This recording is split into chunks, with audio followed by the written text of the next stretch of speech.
Ever wondered why some RVs can run multiple air conditioners while others struggle to run just one? It all comes down to the power source. Let me show you the main difference between 30 amp and 50 amp RVs so you never run into power issues again. If you don't know me, hi, hello.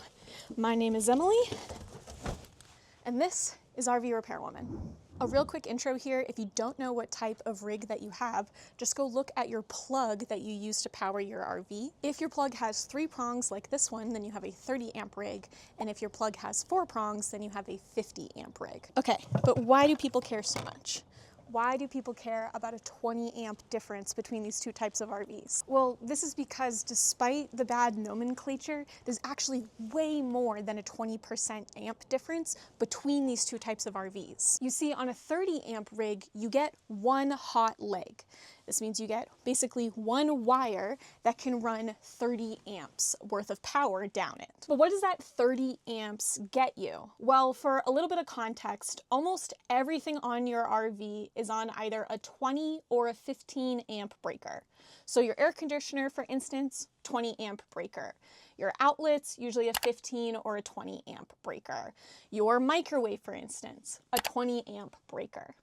This means when you turn on any one thing, you're most likely using up almost 20 of the 30 amps that you get in a 30 amp rig. This is a huge simplification for new people. Do not come for me, electricians. This is why people in 30 amp rigs tend to struggle to run additional appliances when they have their air conditioner running. Air conditioners take about 20 of the 30 available amps, and so they only have 10 amps available left to run anything else they might want to turn on. This is why in a 30 amp rig, you usually can't run your air conditioner and your hair dryer at the same time. You're going to start popping breakers. And just for reference, that's usually what's going to happen if you run too many things in your rig at the same time.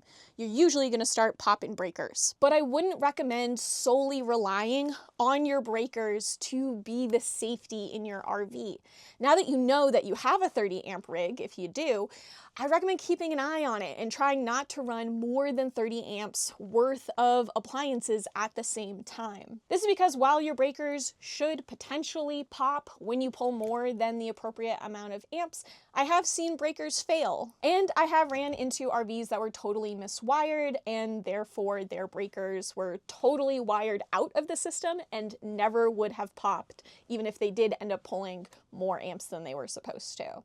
So we love our breakers. We should know that they're there and there for us, but we also shouldn't depend on them to be our only line of defense. We should also just try to not pull too many amps in the first place. Okay, now we know what the deal is with 30 amp RVs. Let's talk about what makes 50 amp RVs different and why people get so excited about them. So we talked about how in a 30 amp rig, you get one hot leg, basically one wire that can run 30 amps down it.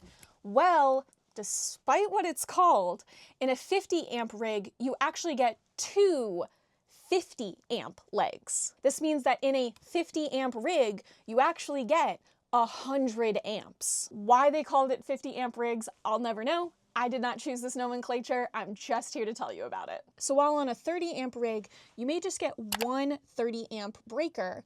On a 50 amp rig, you will get 2 50 amp breakers. This is how in a 50 amp RV, you could be running 4 air conditioners simultaneously and still have 20 amps left over to run your outlets. But even if you're not somebody running multiple air conditioners at a time in your rig, this does mean that you could run your air conditioner and your blow dryer and your microwave potentially all at the same time. And so you just don't need to be as careful and as mindful about your energy usage inside of a 50 amp RV. Yeah? Not me almost getting locked into this RV storage. Oh, this RV storage locks from the outside. And so I always leave the gate open when I come here. And then people are like, oh, somebody just left the gate open. And I'm like, no, I'm here. Oh God, not embarrassing at all. Not embarrassing at all. Okay.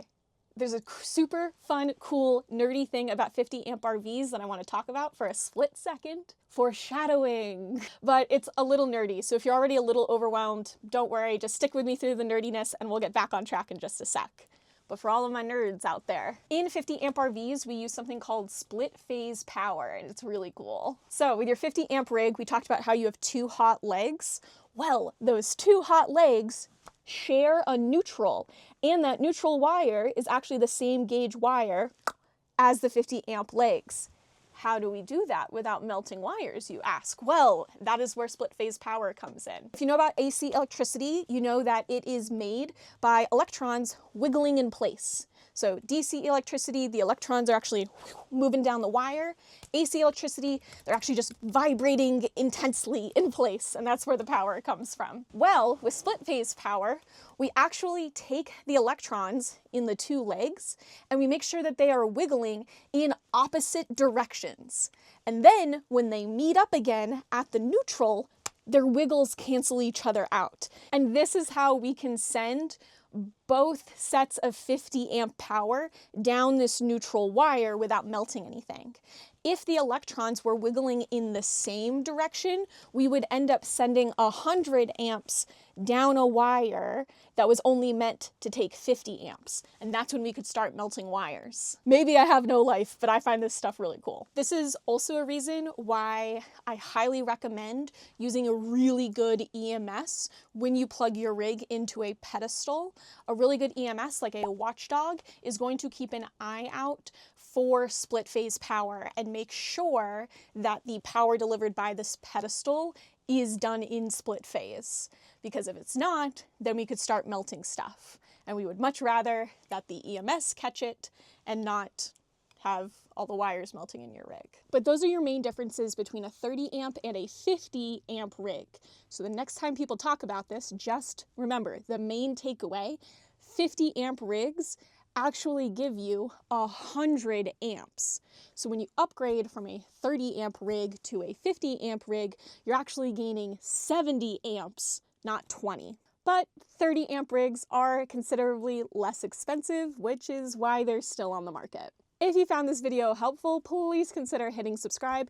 I put out new videos like this every week, giving you the RV tips and tricks that most techs don't want you to know. This has been RV Repairwoman. You got this.